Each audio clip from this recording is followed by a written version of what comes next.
στον φωτογράφο περιηγητή Πλάτωνα Μάξιμο. Έναν άνθρωπο που ταξιδεύει εδώ και 38 χρόνια στη Μικρά Ασία. Καπαδόκης ο ίδιος στην καταγωγή, ασχολείται με την καταγραφή της ελληνιστικής πολιτιστικής παρουσίας στην άλλη πλευρά του Αιγαίου. Τα ταξίδια του έγιναν με τον καιρό φωτογραφικά λευκώματα, μεταξύ των οποίων και το οδηπορικό στην Πικρή Πατρίδα.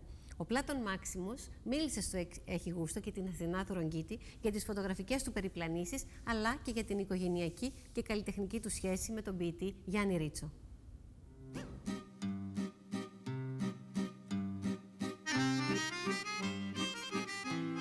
Τον έχουν χαρακτηρίσει φωτογράφο μνήμης και όχι άδικα. Από το 1968 μέχρι σήμερα, 38 ολόκληρα χρόνια, ανακαλύπτει τα χαμένα, τα σκεπασμένα, τα υποβαθμισμένα οικίματα, ιδρύματα, ναούς, μοναστήρια, σχολεία, αρχοντικά και κάποτε τα θέατρα. Ο Πλάτων Μάξιμος είναι ένας σύγχρονος περιηγητής φωτογράφος με ρομαντική ματιά αλλά και με πυγμή. Αναδεικνύει γωνιές που έρχονται από το παρελθόν της πόλης μέσα από τη ματιά του ξενιτεμένου Καπαδόκη Κωνσταντινουπολίτη.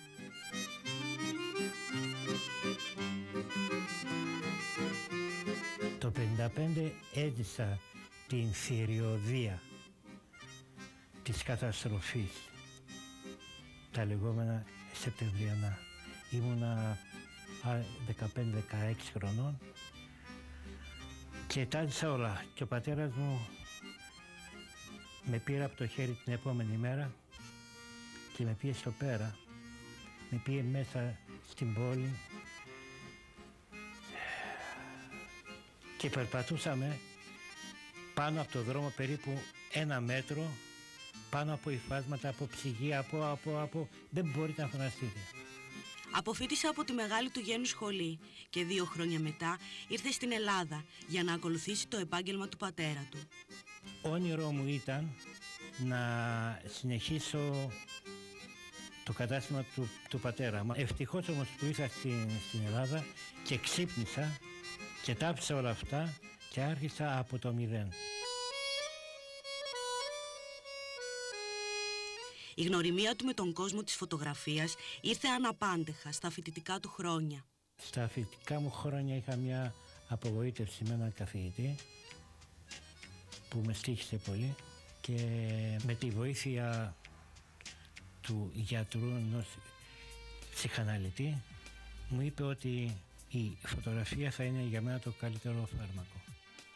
Σημαντικός σταθμός στη ζωή του ήταν η αδελφική αγάπη και στενή οικογενειακή σχέση με τον ποιητή Γιάννη Ρίτσο, το ποιητικό και εικαστικό έργο του οποίου ήταν η αφορμή για να ασχοληθεί καλλιτεχνικά με τη φωτογραφία. Ξεκίνησα καλλιτεχνικά γνωρίζοντας τον μεγάλο μου φίλο, τον ποιητή της Ρωμιοσύνης, τον Γιάννη Ρίτσο. Ήμουνα κοντά του μια δεκαετία, φωτογράφησα και ακόμα θα μπορούσα να φωτογραφίσω το έργο του. Ο Γιάννης μου λείπει. Ο Γιάννης νομίζω θα με πάρει τηλέφωνο. Ακόμα και τώρα, δεν είναι μακριά μου, είναι κοντά μου. Με αφετηρία τις φωτογραφικές περιηγήσεις του Πλάτωνα Μάξιμου έχουν κυκλοφορήσει τα βιβλία Αιγαίου Πλούς, Αρχαία Ελληνικά Θέατρα, «Εις την πόλη», «Εφαγωνίζεστε» μαζί με την ποιητική ματιά του στο έργο του Γιάννη Ρίτσου, «Εικαστικά», «Σεπτέμβρης», «Ρίζες της Ρωμιοσύνης» και άλλα. Στα ταξίδια του, στη γη των προγόνων του, στη Μικρά Ασία, ήρθε πολλές φορές αντιμέτωπος με την καχυποψία των αρχών και τη δυσπιστία των κατοίκων.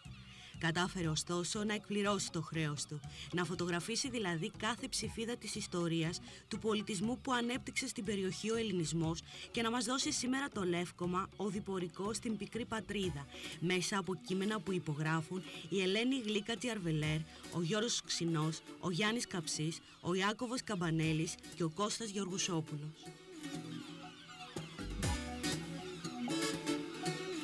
Για μένα η ευχαρίστησή μου είναι η φωτογραφία. Τη φωτογραφία την αγαπώ. Στο αρχείο του Πλάτωνα Μάξιμου υπάρχουν περισσότερες από 2.000 φωτογραφίες που καταγράφουν την ελληνική πολιτιστική παρουσία στη Μικρά Ασία. κι αν σήμερα οι τόποι αυτοί μοιάζουν με ερειπωμένα σκηνικά, οι φωτογραφίες είναι τόσο ζωντανές που νομίζεις ότι θα ακούσεις τον χτύπο των ορόπτρων στην πόρτα και τα γέλια των παιδιών πίσω από τα παράθυρα.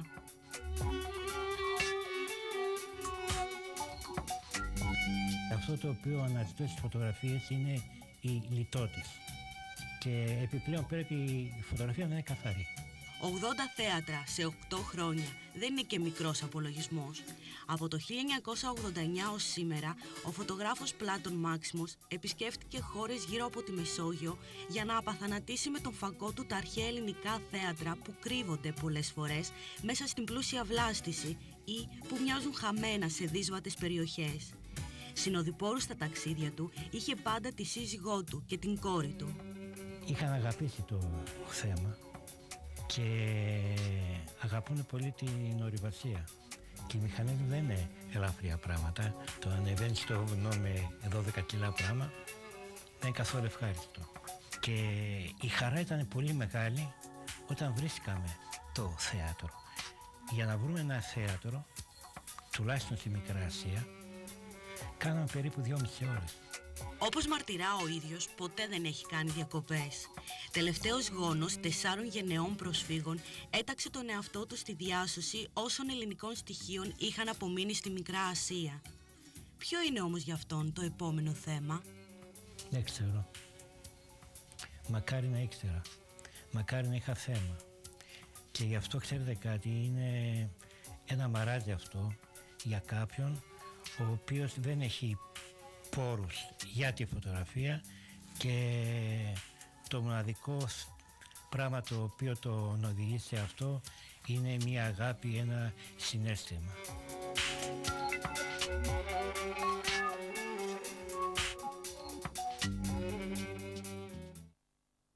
Τους ανθρώπους θέλουμε εδώ από το Χιγούστο να σας γνωρίζουμε. Ανθρώπους που έχουν αγάπη για αυτό που κάνουν, που έχουν μεράκι, που έχουν συναίσθημα και που δεν πολυφωνάζουν, δεν είναι αυτοί που συνήθως βγαίνουν στις τηλεοράσεις. Αυτή είναι η άλλη, η δημιουργική Ελλάδα, που ελπίζω ότι παίρνετε μια γεύση της κάθε μέρα από αυτή την εκπομπή. Πάμε στη συνέχεια του Χιγούστο τώρα.